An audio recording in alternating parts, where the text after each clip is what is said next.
হেভলকৰ কালাপাথাৰ বিচ হোৱাৰ পিছত আমি এতিয়া নীল আইলেণ্ডলৈকে গৈ আছোঁ আৰু আমাৰ ক্ৰুজখনৰ নাম হৈছে মাৰ্কুৱেজ। হোটেলৰ পৰা আমি হেভলক আহোঁতেই আমি এইখন ক্ৰুজৰো টিকেট বুকিং কৰি আহিছিলোঁ। এটা টিকেটতে হৈ গৈছিলে আৰু এই টিকেটৰ এগেইনষ্টত সকলোৰে ছিট নাম্বাৰ থাকে। ডিচিপ্লিন হয় আৰু এনেকুৱা নহয় যে তাত আপুনি গৈ থিয় হ'ব লাগিব বা বহুত ক্ৰাউড হ'ব, তেনেকুৱা নহয়। এটা লিমিটেড ছিট দিয়া হয়। নীল আইলেণ্ডলৈকে যাবৰ কাৰণে এইবোৰ মানুহ লাইনত গৈ আছে আৰু ক্ৰুজত এণ্ট্ৰি হৈছে, টিকটবোৰ চেক কৰিছে, তাৰপিছত এণ্ট্ৰি কৰিব দিছে। এয়া আমাৰ গ্ৰুপৰ গোটেইখিনি মানুহ আৰু এয়া ইয়াপ্পিদি ষ্টাইলিছ, ভেৰি ভেৰি ষ্টাইলিছ ইয়াপ্পিদি। কল্পনা বা অলছো আৰু নমস্কাৰ কল্পনা বা। আৰু সেইপিনে আমাৰ জুলি। ইয়াপ্পিদিটো আগতে কৈয়ে দিছোঁ ষ্টাইলিছ। और ये भी एक दीदी है फ्रॉम अरुणाचल और ये भी बहन है यंगर सिस्टर। और এইজনী বায়ে ভিডিঅ' লোৱাত ব্যস্ত। অৱস্থা বেয়া, বৰষুণত গোটেইবোৰ তিতি আহিলোঁ, কিন্তু ভালে লাগিছে, অলপ মানে বেলেগ এটা অনুভৱ আৰু। চিটটো চাই আছো আমি।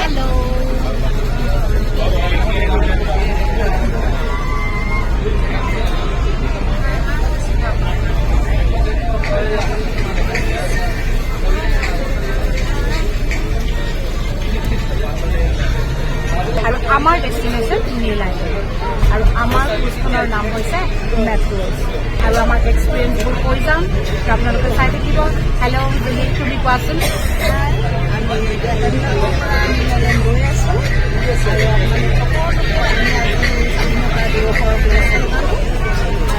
Happy independence day to all our Indian.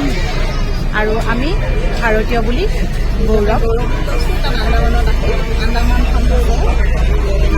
Complete freedom ফাইটাৰৰ প্লেচ। য'ত নেকি মঠ মন্দিৰ প্ৰয়োজন নাই, মানে তেওঁলোকে চেলুৱাৰ জেলখনতে মানে পুৰা মন্দিৰ বুলি ভাবে আৰু তেওঁলোকে ভগৱান বুলি তেওঁলোকে মানে স্বাধীনতা লাভ কৰিলোঁ। আমি ভাৰতবাসীয়ে গৌৰৱ লাভ কৰিলোঁ। তেওঁলোকে সকলোকে ভগৱান বুলি মানি লৈ তেওঁলোকে ইণ্ডিপেণ্ডেন্স ডেটো ইমান সুন্দৰকৈ মানে পালন কৰিছে।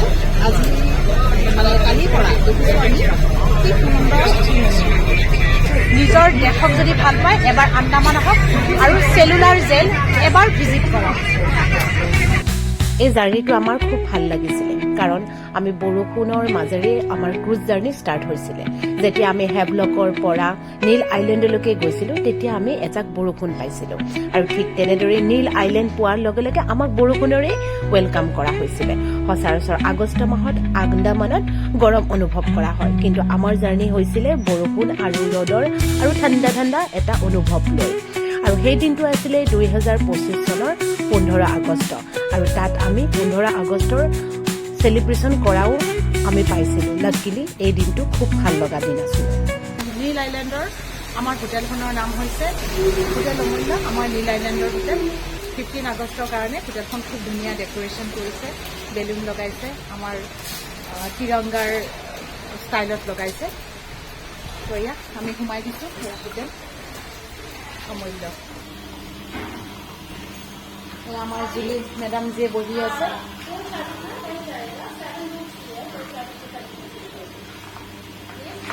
এয়া পাপৰি বা বহি আছে। আমি হোটেলৰ ৰুমৰ কাৰণে ৱেইট কৰি আছোঁ।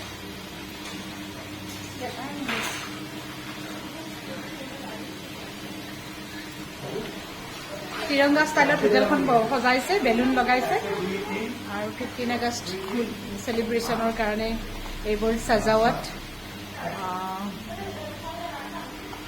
হোটেলত অলপ ৰেষ্ট লৈ আমি নীল আইলেণ্ডলৈকে যাম। তো দেখুৱাই থাকিম ইয়াৰ ভিউ, বিউটিফুল চিনাৰী আপোনালোকক দেখুৱাই থাকিম আৰু চাই থাকিব।